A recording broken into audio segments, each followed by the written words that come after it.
Okay, guys, so maybe some of us are asking yourselves how is to purchase a property in Montevideo for myself or for investing?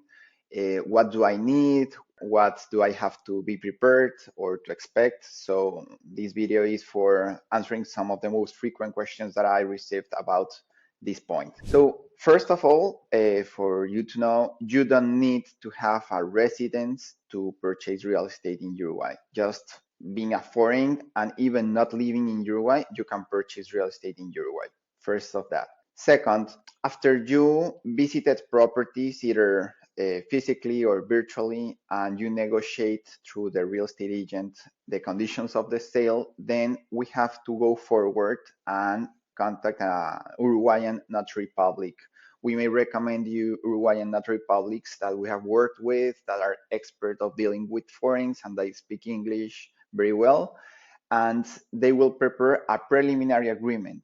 In the preliminary agreement, they will write down all the preliminary conditions of the business, and you will have to put 10% of the price of the property in the bank account of your notary public that will be held there until the final deed is signed. Then you will have to wait between 30 to 60 days approximately to the notary public to do all the due diligence of the documents of the property and ask for public certificates. After all this is ready, then your notary public will tell you that we're ready to sign the final sale deed. And after that is done, the notary public will register this sale deed in the public registration office and the property is officially transferred to you.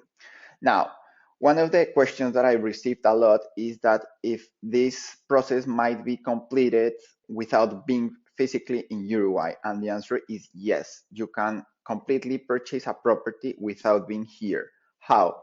First, you will have to choose the property. I've sold to foreign clients properties with video tours or video calls. And then when you're ready, the first preliminary agreement can be signed virtually with these DocuSign, for example, web pages in which you have the digital signature.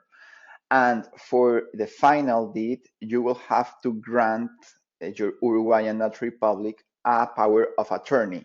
This can be made in two ways. First, going to an Uruguayan consulate that is close to where you are located and make the power of attorney that will be sent and officialized by your Uruguayan Notary Public. And that way, he or she or someone of the studio, a legal studio, can sign the final deed on your behalf.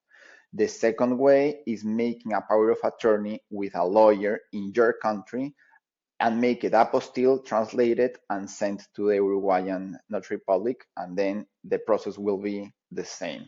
In both cases, don't need to be physically here, and you don't even need an Uruguayan bank account because you will transfer the money to your notary public, and he or she will make the checks or the transfers that are needed to pay the property and the taxes and the expenses.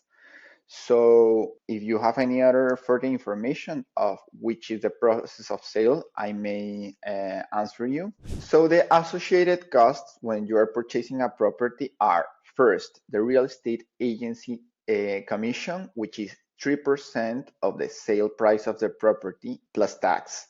Then you have the notary public fee, which you will have to find out specifically with the notary public you are working with because of the services that you may demand from him. A part of the notary may be something legal or tax. So the fee of the notary public plus tax. And then we have the transmission patrimonial tax that charges the government, which is around 1% of the property value. So in total, you should expect the expenses and taxes and commissions to be between 6 to 9%, depending in each case, above the sale price. Anyway, you will have to have in mind that if you are purchasing a used property or a second-hand property, here in Uruguay, it's pretty usual to negotiate the prices.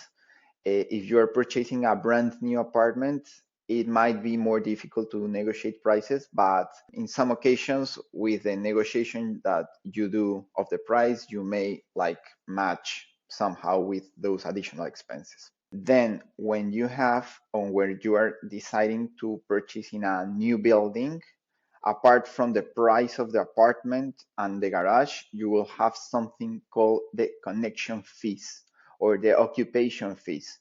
Those fees varies between 4 to 6%, and it includes three things: the connection to the public services, the general documentary of the building, which has to be paid by everyone in the building, and the furniture and equipment of the common areas.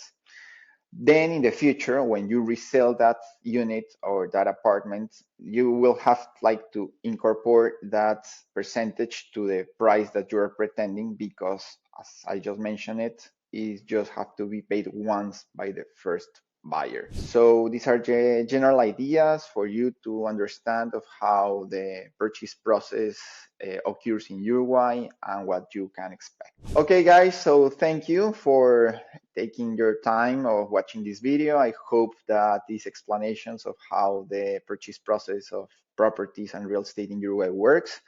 If you're interested in contact with me to answer further information, just go down to the link below, click on it, fill the form,